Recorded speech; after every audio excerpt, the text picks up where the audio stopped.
of a pal are you with Charlie Davies? Oh, I would say we're real close friends. We're best friends. I talk to him every day. Every day? Pretty much every day on Skype. Skype, yeah. Yeah, on Skype, and you know, we have iChat through the MacBook. So you know, when he wakes up, I'm just getting home from training. So. And you played together in Boston College? We didn't play together. He left to Sweden when I got there. So we didn't get to play, but we got to, you know, hang out while he was there, and his girlfriend went to BC and went to my university, and so, you know, she would always throw the parties in university, and I would be in the basement and stuff. So. But was it him that called you and said, "This is a league for you. You can go to Sweden"? Well, I first met him when got to get close with him with the national team for the Olympics. Yeah. When we were both there together, and we got to talking and stuff, and what he was going to do, and obviously when I first came here for a trial and training in the summer, he was already here with Hammarby, and when I had days off in the weekends, I would come to here to Stockholm and be with him, and he would talk to me. You know, it's a great step. He's having a good time, and you know, so he talked only good stuff about being in Sweden.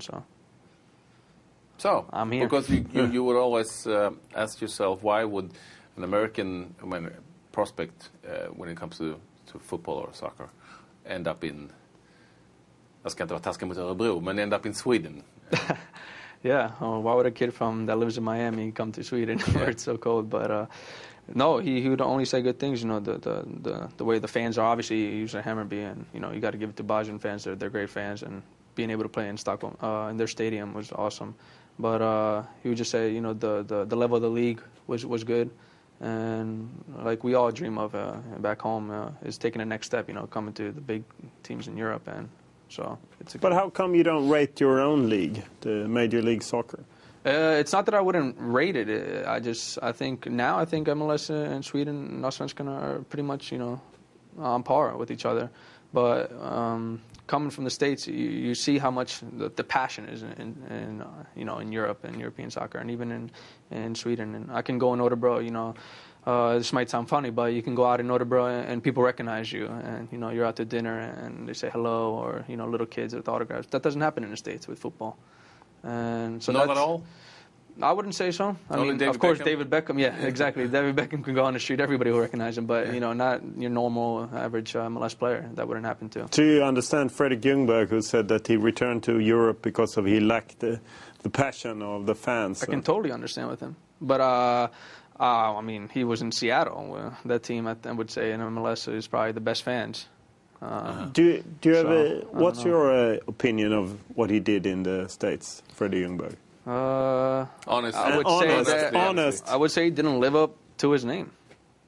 I don't think he did what people were expecting him to do. I think maybe he was. I don't know if he's an egotistical guy, or if he thinks he's the best, or he thought he was better than everybody. But you know, they signed him in MLS, a developmental player. You know, a guy that's supposed to be a star and you know, big money and stuff. And I don't think he did what MLS fans and the team was hoping that he would do.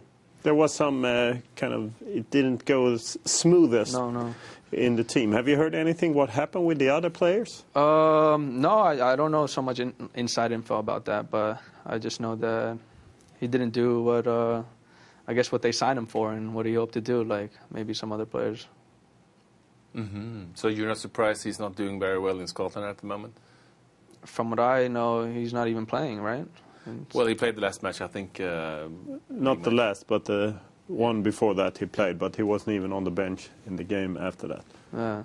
Well, maybe he's just taking his money, I don't know. Going back to Charlie Davies, who is, of course, a big name in Sweden, even since he left. He had a hard time, as everybody knows, with the car accident and trying to come back. How has it been for him, would you say, being his best friend? Maybe you could let us know.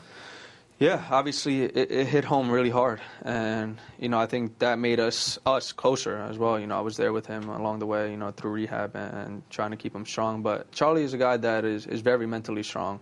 You know, he's not a cocky guy, but he's really confident, and that helped him through the whole process. And you know, his girlfriend as well, everybody around him, and you know, from having broken his whole leg to, you know, having the surgery on his face and pulling his whole face down to screws and everything, you wouldn't think this guy could come back from that type of accident. And I would say it's kind of almost like a miracle the way he came back. What was your reaction when you found out about the accident? It was crazy. I still remember where I was. I was at Norden's house, actually, playing Tivispa, PlayStation. And like most football players. Like most football players. And I was at his house, and I got a call on my cell phone from home, and it was my girlfriend, actually, and she's like, "Did you just read the news?" And I'm like, "What news?" And she told me to go on ESPN, one of the big sports sites in America. And right there, breaking news, Charlie Davis in a tragic car accident. And I think I was almost crying. Like, it was crazy. I couldn't believe it. I was in shock. And, you see pictures, I went on Aftonbladet, and they had pictures of the car split in half. And I was just like, this guy's going to die. Like, what's going on? Like, I don't know what happened. And you find out the girl died, and it was just all a shock. But, happy he's back. Now he's back home in MLS, and, starting from the beginning, just a fresh start. And he seems to be doing well. 4 goals in 3 games, I think.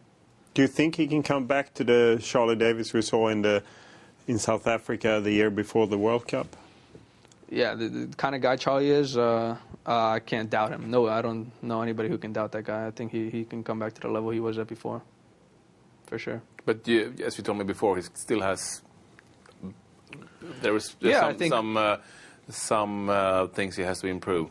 Right. I think obviously with so much injuries to your legs and your body, has to catch up to the way football is, the fast pace of it. So technically, I think he needs to improve a little bit. But I think the speed is what made Charlie Davies a difference. And for Charlie, I think his speed, I would say, is probably 90%, 95% of what it was. So it's not all the way there yet, but it'll come. I have no doubt he'll be back. Well, let's leave Charlie and say hello to him because you're Alejandro. You say Alejandro. Can you say that? Alejandro. Yeah, he's from Miami. Yeah. Do you speak Spanish? Yep. How about this song, Alejandro? The Lady Gaga one? Yeah. You heard that? Have you heard? I think I've heard it a couple times. Okay. It's not your favorite song? You just Not anymore, no. It gets so played out. But you have a soccer heritage in your family. Both your grandfather and father played professional? Yeah, my whole family's from Colombia, and my grandfather was a professional goalie in Colombia, and my father played also back home in Colombia before he came to the States and played in college as well. And then he had a really bad injury and he couldn't continue. They don't want you to play for Colombia instead of the US? No, I never got that. I never got that feeling. They never pushed me to play for either or. I mean, I would go to Colombia in the summers and play there and stuff, but it was never. I've always felt more, I guess, Americanized, I guess, but it was never told. I was never told to, maybe you should go for Colombia or anything. No.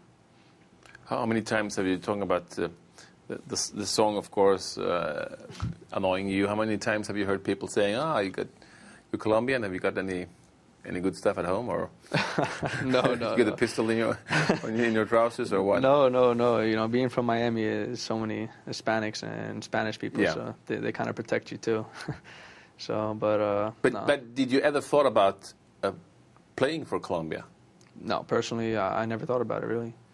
Like I said, I've always felt more Americanized, and it's funny. I guess maybe when I was young, growing up. I was kind of scared to go to Colombia sometimes, All you hear in the news in America was the killings and shootings and all this stuff. So every time I would go home I remember being a little kid, 7, 8, 9, 10 years old, you have Andres Escobar also? Yeah, Andres Escobar, that was a scary 94 stuff, when he was shot after scoring his own goal for Colombia in the World Cup. Yeah, against USA, so that was kind of crazy.